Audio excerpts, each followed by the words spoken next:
What's going on, guys? I'm Tyler, and to continue my series of 2021 TIFF reviews, I'm here to let you know that The Starling is no perfect movie. And The Starling is about a married couple played by Melissa McCarthy and Chris O'Dowd who are separately trying to overcome a deep loss within their family. McCarthy especially has a hard time moving forward when a territorial starling starts harassing her in her garden. And it leads to her forming this oddly therapeutic relationship with a former shrink turned veterinarian played by Kevin Kline.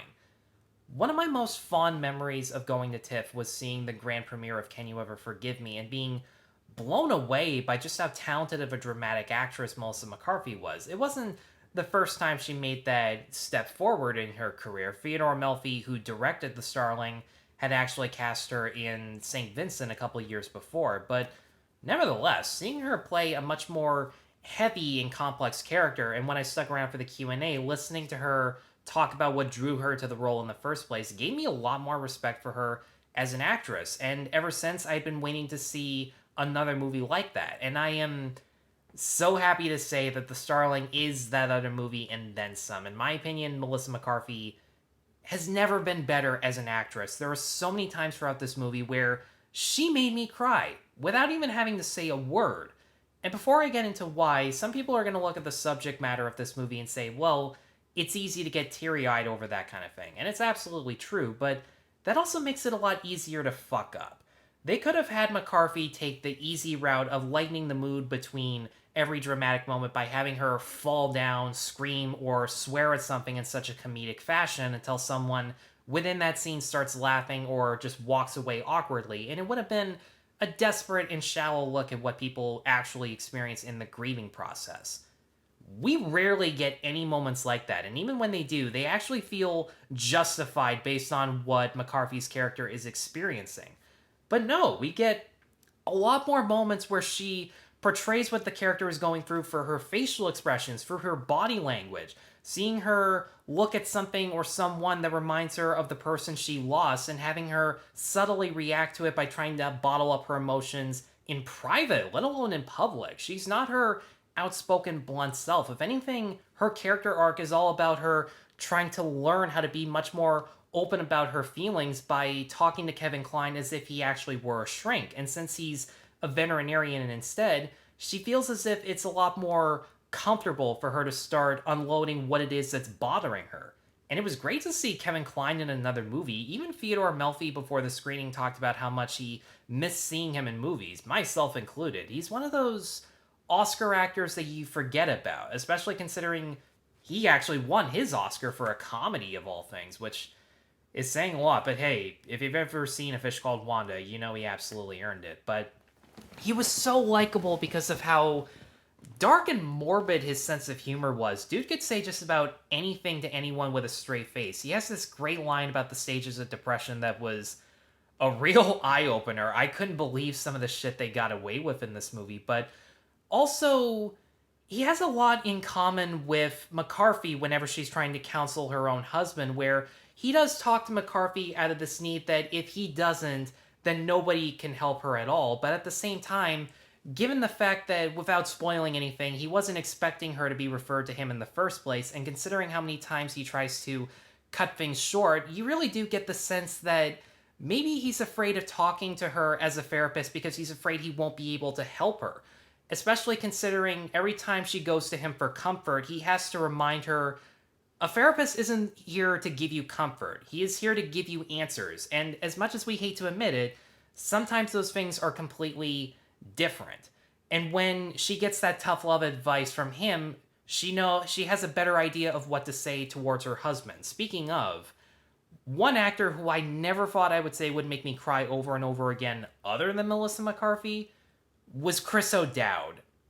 He was fantastic, and he had the hardest character to nail given the fact that he makes a lot of self-centered decisions and statements that hurt everyone else around him, especially himself and McCarthy, but he still has to come across as sympathetic and have genuine chemistry with her, which he absolutely does, partly because of the things that these three central characters really do have in common. Much like McCarthy, there are so many scenes of him just having to react to a situation by tearing up in private or trying to hold back his tears in private and public.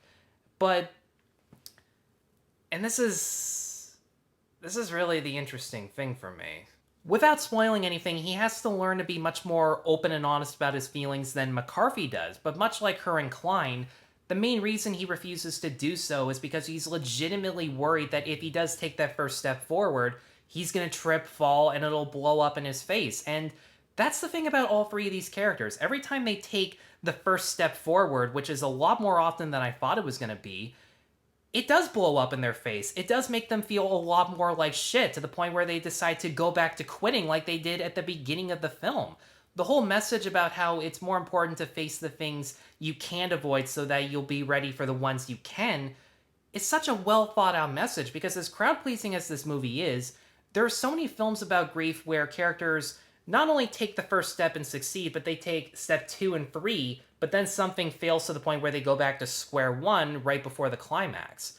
The climax of this movie is seeing all three of these characters get to the first step, because there are so many times of them fucking up, and it felt a lot more authentic. It felt a lot more intelligent. And this is going to sound really weird, but The Starling is, in my opinion, what a Hallmark Channel movie should be, because admittedly, there are a lot of sappy cliches that kind of reminded me of a Hallmark film. There are a ton of sad montages where the lyrics of the song hit you over the head with how you're supposed to feel about it, and it did take me out of each scene every time it happened.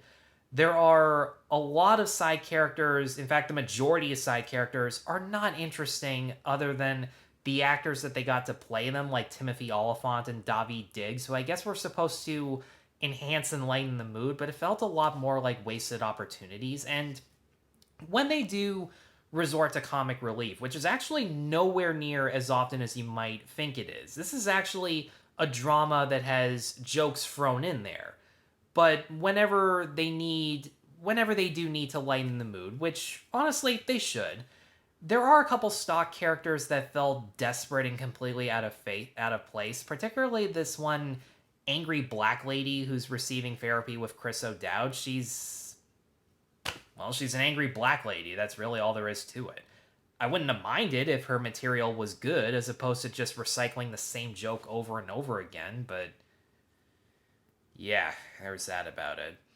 And for a while, I was kind of annoyed that Theodore Melfi's direction wasn't all that visual or stylistic, but as I sat through it, it reminded me of other directors like Robert Redford or Marielle Heller of Can You Ever Forgive Me, where their direction wasn't about making the story look that cinematic. It was about highlighting the performances, highlighting the expressions and the subtle body cues that they portray. And also, the Starling itself is a pretty good visual metaphor about the things that you can't avoid in life, the pain that will always be there no matter how far you succeed. And I like that the movie never actually addresses that. They come up with their own symbolic interpretation, and it works too, but the one that I clicked with the most was actually the least spelled out, and it didn't matter to me that the Starling is really crappy CGI, but it's better CGI than some of the Shang-Chi stuff, that's for sure.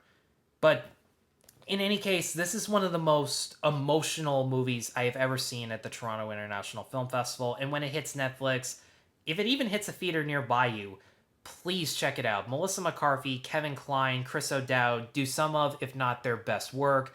Melfi's direction shows how good he is at taking sappy, cliched, feel-good stories and making them feel authentic and a lot more human, even if it does come across as a TV movie with a bigger budget and a bigger cast. They take their resources and they do a hell of a lot of good work with it. And for that reason, I'm going to give this Starling a 4.5 out of 5. Definitely check it out as soon as it becomes available to you. Thank you so much, as always, guys, for watching. If you have seen the Starling during TIFF, let me know in the comments below what you thought of it. Be sure to stay tuned for more TIFF reviews, and be sure to like and subscribe. Take care.